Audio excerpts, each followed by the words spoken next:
Question number 13. Sin tan inverse x is equal to কিমান হ'ব হেতু তলৰ চাৰিটা অপচন দিয়া আছে হে চাৰিটা অপচনৰ কোনটো হ'ব হেতু উলিয়াব লাগে তেতিয়া হলে ইয়াক কেনেকৈ আমি উলিয়াব পাৰি সোৱা ইয়াত tan inverse x টো মই ধৰি লৈছো এনেকৈ থিটা বুলি ধৰি লৈছো থিটা equal two tan inverse x তেতিয়া হলে both side যদি মই tan লৈ লও এটো হৈ যাব tan থিটা আৰু ইয়াত হৈ যাব tan আৰু tan inverse cancel যাব কিমান হ'ব x আৰু ইয়াক এনেকৈ লিখিব পাৰো আমি জানো যে tan theta equal to perpendicular by base p by b is equal to ইয়াক লিখিব পাৰো x by 1 লিখিব পাৰো সো ইয়াত ডাইৰেক্টও কৰিব পাৰো p equal to x বুলি নিজে বুজি লৈ মেলি বা b equal to 1 কাৰণ আমি এনসাৰটো হে উলাব লাগে দিগলিয়াকে ক্যালকুলেশনটো কৰিব না লাগে কিন্তু কিছুমান ষ্টুডেন্ট বুজি না পাব পাৰে বুলি মই ইয়াত ধৰি লৈছো ক্লাস 10 ৰ ষ্টাইলত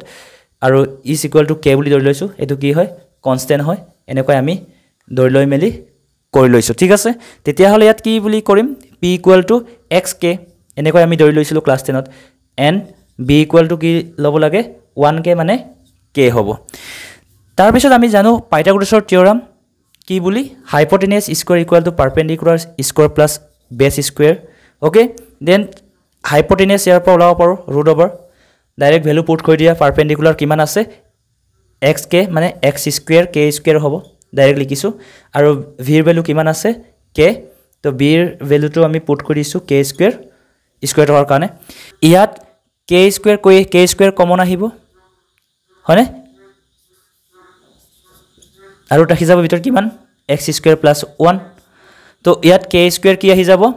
বাহিৰলৈ আহি যাব ৰুট ওভাৰ কেনসেল কৰি ভিতৰত ৰাখি যাব x স্কয়াৰ প্লাস 1 আমি এতিয়া হাইপোটেনিয়াসৰ ভ্যালু পাই গলো তেতিয়া হলে আমি ইয়াত কোৱেশ্চনটো সলভ কৰিব পাৰিম নাও কোৱেশ্চনত দিয়া আছিল sin tan inverse x is equal to আমি ইয়াক কেনেকৈ লিখিব পাৰো sin tan inverse x ক কি ধৰি লৈছিলো থিটা তেতিয়া হলে তোমালোকে জানা sin থিটা মানে কি হয় পাৰপেন্ডিকুলাৰ বাই হাইপোটেনিয়াস হয় তাৰ পিছত p ভ্যালু মানে ইয়াত উলাই থৈছো p ভ্যালু কিমান xk আৰু হাইপোটেনিয়াস কিমান পাই গলো k into বা এনেকৈ লিখিব পাৰো x square plus 1 into k লিখিব পাৰো k কেনসেল যাবগে आंसर কিমান ৰাখিব x divided by root over x square plus 1 এই অপচনটো কোৰ আছে তোমালোকে দেখিবা ডি অপচন আছে D x divided by 1 plus x square ইয়াক 1 প্লাস x স্কয়াৰ কোৱা বা x স্কয়াৰ 1 কোৱা একেটাই হ'ব সো তোমালোকৰ কোনটো অপচন কাৰেক্ট হ'ব ডি অপচন কাৰেক্ট হ'ব এনেকৈ আমি সলভ কৰিব পাৰিম এটো কোৱেশ্চনটো ঠিক আছে